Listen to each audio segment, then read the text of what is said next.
நாட்டின் 78வது சுதந்திர தினத்தையொட்டி செங்கோட்டையில் நடைபெறும் விழாவில் பிரதமர் நரேந்திர மோடி தேசிய கொடியை ஏற்றி வைத்து நாட்டு மக்களுக்கு உரையாற்ற உள்ளார். இந்திய திருநாட்டின் 78வது சுதந்திர தினம் நாளை கோலாகலமாக கொண்டாடப்பட உள்ளது. இந்த ஆண்டு சுதந்திர தின விழா வளர்ந்த பாரதம் என்ற கருப்பொருளில் நடைபெற உள்ள நிலையில் செங்கோட்டையில் நடைபெறும் சுதந்திர தின விழா பிரதமர் மோடி தலைமையில் நடைபெற உள்ளது.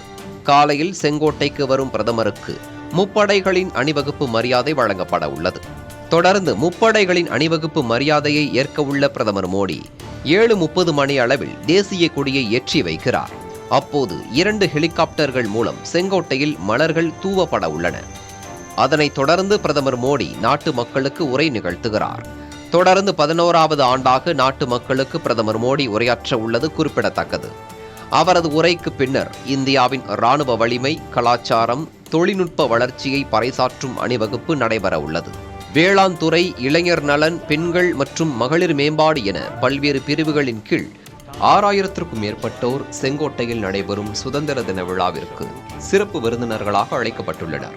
பாரிஸ் ஒலிம்பிக் போட்டிகளில் பங்கேற்ற இந்திய வீரர் வீராங்கனைகளுக்கும் சுதந்திர தின விழாவில் பங்கேற்க அழைப்பு விடுக்கப்பட்டுள்ளது.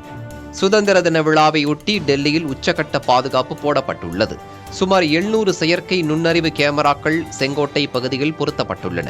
டெல்லி முழுவதும் 25,000க்கும் மேற்பட்ட காவலர்கள் பாதுகாப்பு பணியில் ஈடுபடுத்தப்பட்டுள்ளனர்.